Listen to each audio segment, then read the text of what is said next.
Hi, my name is Tim McKenzie, and I will be your instructor this semester. We are going to be meeting fairly soon. This is a hybrid course, and as a hybrid course, it's really only listed as a hybrid course because I think that we can do a lot of the material. We are going to do news quizzes each week, style book quizzes each week. We'll do reviews, and you guys will grade those, and maybe I think you'll bring those in. But we'll do various homework you can do on your own. Those are things that if you want to find a partner from the class, you could work on that with them.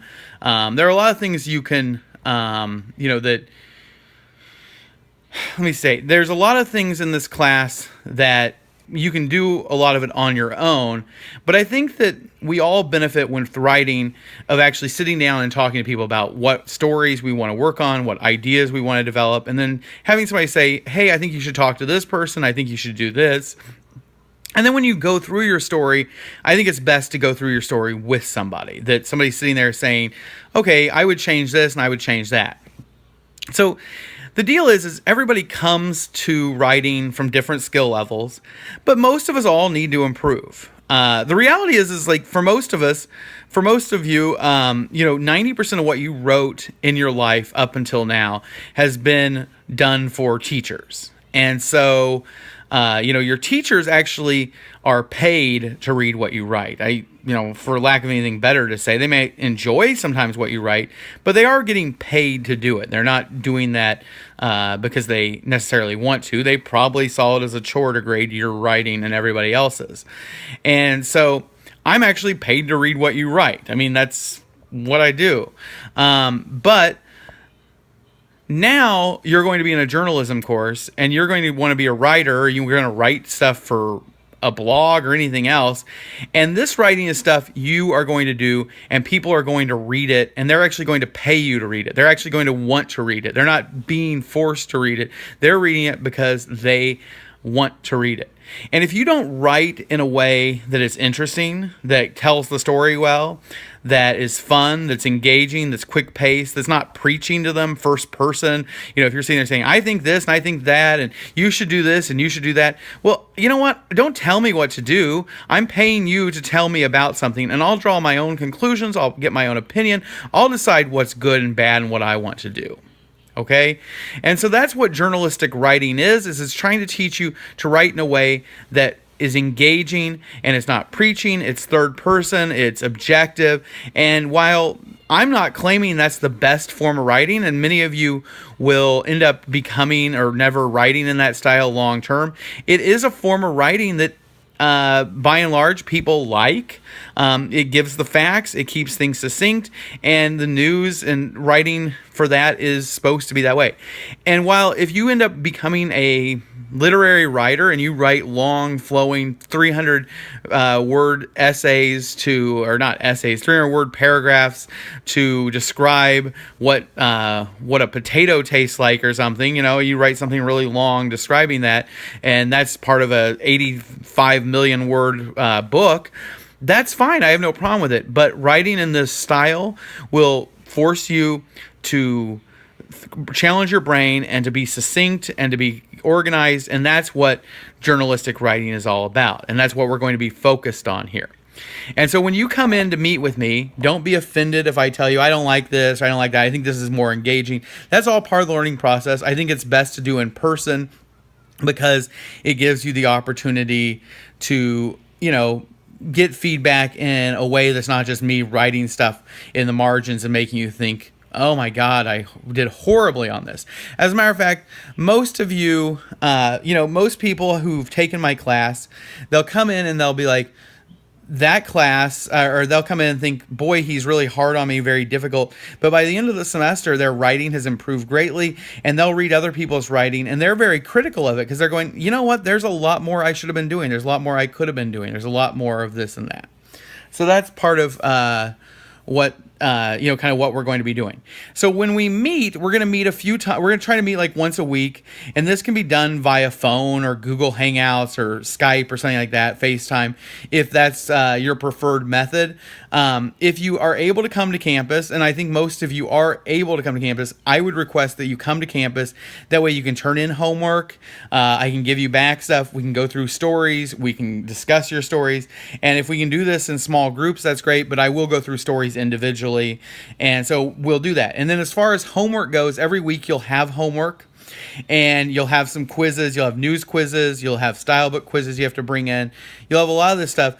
I don't care. Other than the style book quizzes and a few things, you can if you want.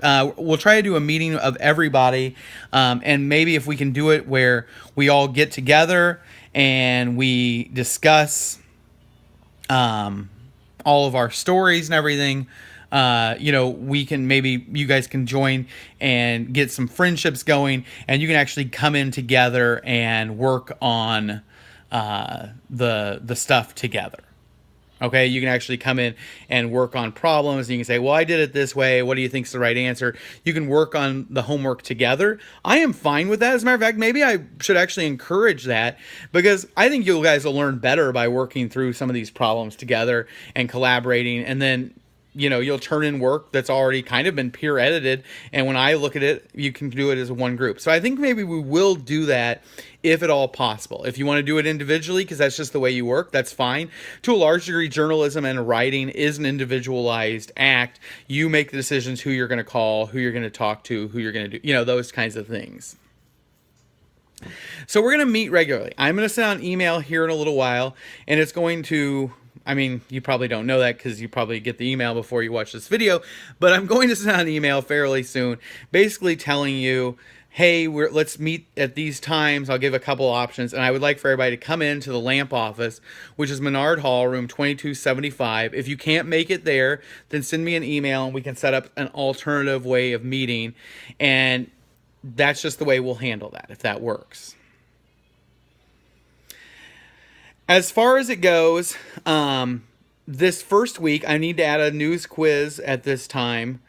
But there's basically, like, if you click on week 1, you go in there, and there's a series of things. There's terminology list and terminology list PDF. Those are the same thing. One's just a PDF that's easier to print. Then there's a series of 4 videos that go through different terms you'll see for how a newspaper is laid out, terms that newspaper people use. I don't know that, some of that terminology is maybe a little bit more, but there's a lot of slang, and I'll use things like, for example, a paragraph, journalists just call a graph. And so instead of saying move that graph over here, instead of saying move that paragraph over here. And so those are just kind of terms you need to know, like a deadline, what a slug is, what a byline is, dateline, what that is and what that encompasses.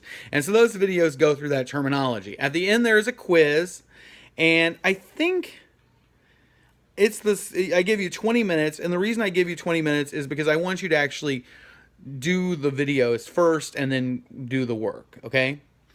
Then below that, I'm going to add a news quiz, and then there is the chapter 1 reading work, and all that is a PDF of the book, of the chapter from the book, if you want to print that, because you will for the following week. So the following week, as in the week before Labor Day, you will actually need to have read that and done the homework from the book, and so and actually done that and bring it in. And so if you don't have a book yet, or you're having trouble getting it, or something like that, you can always just get it from here, this PDF. You can print it and you can do the work that way. As far as a few other bookkeeping things, like I said, we're going to set up times to meet. I'll send an email out about our first meeting, and then we'll set up individual times. I'll give you the code to the LAMP office, and then if you want to come in and work with other people, you guys can use that as kind of your own private workspace. I don't have an issue with that as long as we don't abuse that privilege. I will try to be there basically Monday, Tuesday, Wednesday, Thursday during the day. and I will try to set up meetings during those times. The first couple weeks of the semester are going to be a little bit weird. I'm going to have to be. I'm trying to figure out when I'm actually going to meet with you guys this first week. It may actually be Monday or Tuesday of next week. The only reason is because I have a preschooler, and if you look back here, here's some of the artwork. Although that's his brother's artwork, I think, more than my preschoolers, who's now in first grade, and that's been hanging up there for a while. And I've been told that it's a questionable decision to just hang kids' artwork from the wall, but I'm divorced and I'm a single guy, and I have kids. That's basically all I do in my house, is hang out with my kids. So I guess I'm not like hanging up artwork to hang up artwork. Anyway, but anyway, the point though is that he is in school right now, and so I'm sorry, he doesn't start school till after Labor Day, and so he's with me a lot during the day. And I'm also, his mother moved, my ex-wife moved, and so there's a little bit of just difficulty with trying to arrange visitation, and that's all. Don't even get me started on that. Anyway, so that the first couple weeks I may be a little bit kind of all over the place trying to figure out my schedule, but after Labor Day, he goes back to school, and I definitely will have a little bit more freedom in that. And so that's kind of just a little bit of just background. If, I'm a little bit harder, a little bit slower to respond this week or next, it's probably just because of a few things like that. The other thing is like I said, we're going to meet. If you want to meet via an alternative method because you just can't make it to campus, or you can't arrange a time that works, let's discuss that. I'd like you to come in the first time, and we can discuss that in person. And then after that, but I think you'll prefer meeting in person. I would prefer meeting in person, and we'll discuss that. And then the other thing is you need to meet, and the syllabus will explain all this. Read the syllabus, kind of go through that, bring in questions. So I would say go do the terminology stuff and read the syllabus before we meet, and take the syllabus quiz, or not the syllabus quiz, the terminology quiz. And then when you come in, we'll kind of go through everything, and we'll go over the syllabus and have a little bit more in-depth discussion. As far as it goes, the other thing is you need to meet at least 20 hours with me, and that can be via individual meetings, or it can be via some other alternative actions. Like, for example, I would like for you guys to come in to, give me just a second, buddy, and I'll let you say hi to my students, okay? You can do an alternative method you can do an alternative method for meeting. But the other thing is like, I would like for people to come in and do some time in the office where they just come in and I send them out to do a story. You can use that for your stories, and it also gives you a chance to get kind of a real life journalism experience. I will discuss that during our first meeting. And then I'm also going to discuss the fact that there is a conference for the Community College Journalism Association, Illinois Community College Journalism Association, that we'll go to. And if you go to that, it's all expenses paid. There's no issue with that. And we'll go for a night over to Eastern. It's actually one of the days we don't have class at Lincoln Land. It's a day for institutional development or institutional improvement. And so we'll actually go over at that time. And if you go on that conference, then that'll count as 10 hours. And I think it's such a good experience. Like, you hear from other speakers and get some, just good guidance other than hearing me talk about stuff. Okay. We'll talk about all that at our first meeting. Right now, read the syllabus, work on the terminology stuff, and respond to my email about when you can meet, and we'll get that set up. Okay. And then this is my son, Truman, who's 4. Come on around and say hi. Hi. Hi. And these are my students, although you can't see them. All right. Say, have a good day. Good luck in the class. Say it. Can you push stop?